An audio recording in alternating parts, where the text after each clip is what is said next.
Elon Musk calls for Donald Trump to release the Epstein files. Trump calls out National Guard in LA. Democrat and Republican members of Congress call for release of the Epstein files. Speaker Mike Johnson shuts down Congress.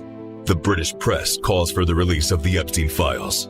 Trump orders U.S. military to attack Venezuelans. This isn't complicated. Donald Trump will do anything to distract from the Epstein files. Why? Why would anyone who isn't named in the Epstein files not want the names released? Donald Trump thinks he can make us forget the greatest pedophile scandal in modern history. He's wrong. It's not working. Release the Epstein files. The project has released new ads making fun of Trump. They are very sharp and surprising. They show him in a new and shocking way. Get ready to be surprised. Hey Donald, it's been a minute. We wanted to drop in and let you know the Epstein cover-up isn't working.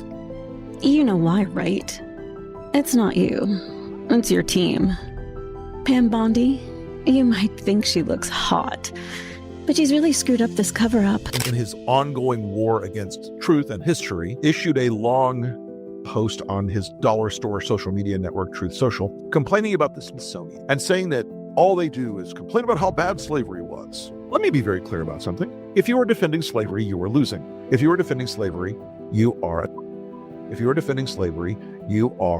an absurdity, not a... If you thought politics was already a circus, the Lincoln Project just made it worse.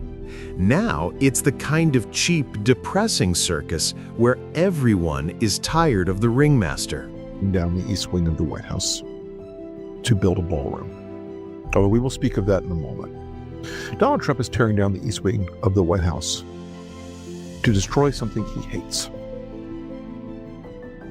He hates the idea that there was a part of the White House, the East Wing, this ceremonial space where the First Lady's office was until a few days ago, where diplomats were received, where astronauts, where athletes, where scholars, where people from every walk of life in this great country of ours. Their new parody ads targeting Trump are brutally effective. The situation is chaotic and hard to watch, but it's also completely captivating. Looking for Washington, D.C.'s most glamorous entertainment venue? Look no further than Donald Trump's Jeffrey Epstein Memorial Ballroom. At the Jeffrey Epstein Memorial Ballroom, we specialize in middle school dances, sweet 16 parties, quinceañeras, beauty pageants, foam parties, and so much more. The Epstein Ballroom is Washington's beautiful secret. 90,000 square feet of gold, glitter, and class. Make your event magical with the Epstein Ballroom's Diddy Baby Oil Flume. Join DJ TJ as he DJs all ages show. What makes these ads so effective is that they don't hold back. They're designed to make you squirm, and they do it with pure confidence. Washington, D.C., the most corrupt capital in the world. It's not even close. And the corruption starts right here at 1600 Pennsylvania Avenue. Shady crypto deals, pardons for even the worst criminals, a massive cover-up. Protecting pedophiles and sex traffickers, run directly from the Oval Office in the Department of Justice. Tax breaks, no-bid contracts, backroom deals for people who made seven-figure contributions that reek of corruption. You trusted Donald Trump to clean up Washington, but instead he and his family are raking in billions. These ads clearly make Trump uncomfortable. They are like a dramatic, over-the-top political roast, mixing cruelty and absurdity. Each one feels like a soap opera, full of so much drama, it seems more like a twisted play than politics. The ads showed Trump lost in a funhouse of mirrors, each one reflecting a version of him that people talk about in private. He looks confused and out of place. The ads don't just make fun of him, they break down the idea that he was ever in control. The Lincoln Project exaggerates everything, turning him into a cartoon villain. Even his hair is a star, shown as if it has a mind of its own, flipping and defying gravity. The ad treats his hair not as a style, but as a national crisis. Well, folks, here we go again. Donald Trump's lawyers at the Brito, B-R-I-T-O law firm, have sent us a letter. They're very angry because I did a podcast about Donald Trump's relationship with Jeffrey Epstein. And I said that MAGA was having a lot of trouble worrying and not thinking about the fact that Trump could be a corrupt and disgusting pedophile. The satire goes deeper than looks. It uses timing, boldness, and Trump's own awkward moments and failed policies against him. Each ad is built like a perfect joke, making you laugh and cringe at the same time. The style is chaotic, like performance art, using fast cuts and dramatic sounds to turn everything upside down. It exaggerates Trump so much he seems like a cartoon villain, making it easy to forget he's real. That's the clever part. The absurdity highlights an uncomfortable truth, that he seems utterly unprepared. The ads twist real events into mythic stories, rewriting history with a sarcastic edge. We'd like to make an ad reminding Americans of the prices of everything from gas to groceries to school supplies. The cost of all of these things is way up. The reason we'd like to make this ad is simple. Donald Trump promised that prices on these things would go down if he was elected. With that in mind, let's remember one thing. Donald Trump's administration just ordered Ghislaine Maxwell, the woman who ran Jeffrey Epstein's pedophile sex trafficking ring, to a cushy, low-security prison, and he said he's allowed to pardon her. The ads portray Trump as the star of his own tragic comedy, where every decision leads to a disaster. The timing and spectacle make you gasp and laugh at once. The music is used as a weapon, turning small mistakes into dramatic moments. The visuals are sharp and absurd, like a late-night sketch, using ridiculous props to highlight the chaos around him. It's hypnotic. The absurdity pulls you into a story that is both entertaining and a sharp criticism of who he has become. That. Spend any time on social media. There's an undercurrent of fear and terror in their minds about what's in the Epstein files and about what Trump and the administration is covering up. The First Amendment is still a broadly and powerfully effective tool for people who oppose your regime to speak out. Now, the lawyer letter sent by your not-so-great attorneys, I don't know if they're in some shopping mall or something down in South Florida, but the fact that they start out this threatening letter misquoting me, maybe you should look for a slightly better and more effective team, Donald. The ads are paced like a rising wave of embarrassment. They start calmly, then build, with each joke sharper and more humiliating than the last. It feels like a careful, surgical takedown of a massive ego. By the end, you're stunned by how someone can be made to look both ridiculous and disastrous at the same time. The boldness is impressive. It's openly ruthless, yet cleverly made. The irony is so heavy it's almost a character itself. Every setup and punchline lands steadily, like a satire marksman hitting its target.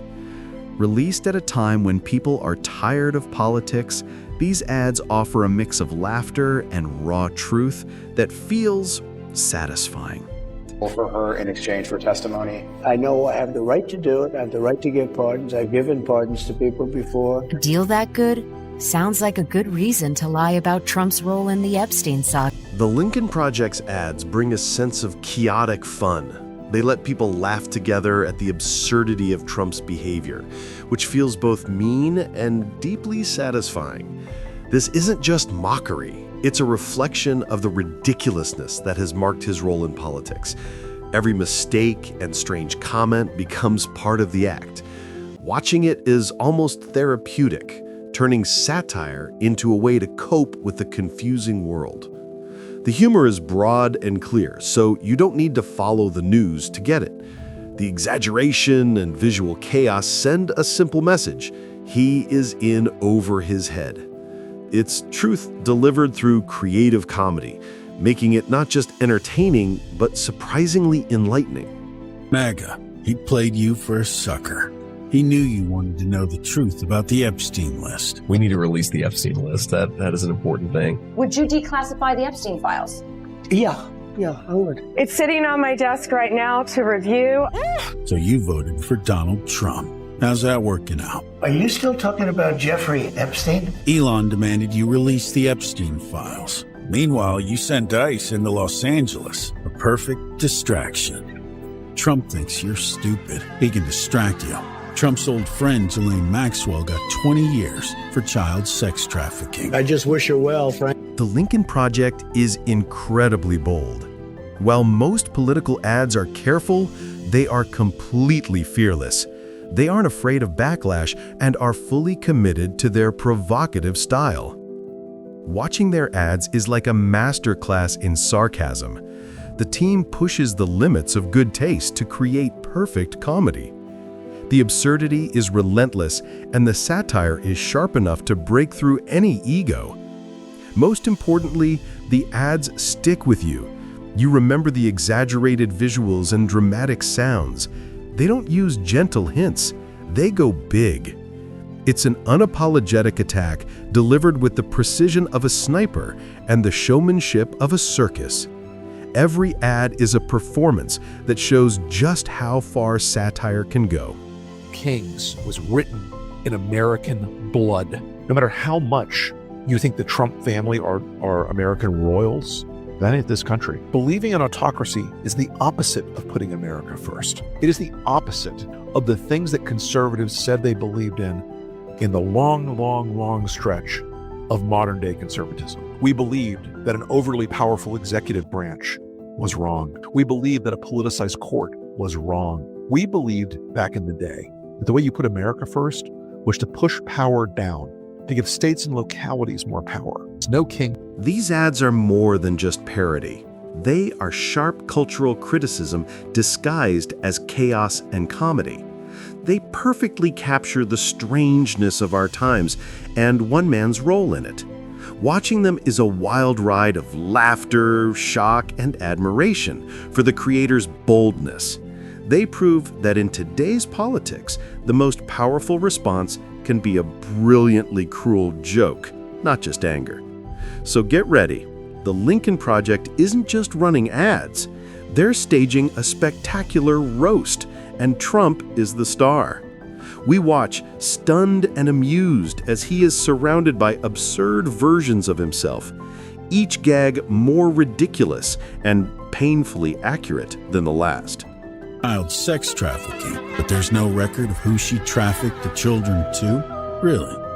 Donald Trump is president of the United States. If he wanted you to see the Epstein list, he'd release it. But he's not. I don't know about Epstein so much. You don't want to affect people's lives if it's phony stuff in there, because there's a lot of phony stuff with that whole world. He played you for a sucker. MAGA, you gonna just shut up and fall in line like all the rest? Really? Watching Trump interact with these exaggerated versions of himself is like seeing him trapped in a funhouse mirror designed by a comedian. The editing is fast, and every cut is a punchline choreographed to make you cringe and laugh. The ads feel like a blooper reel from his years in leadership, but with a dramatic soundtrack and expert production. Small details like a twitching eyebrow or a tiny prop make the satire feel both childish and brilliant. The absurdity is the real message. This isn't just comedy, it's a commentary on how ridiculous modern politics has become. You laugh, you cringe, and you feel it's an honest portrayal. By the end, you're exhausted from laughing, and you want to watch it again.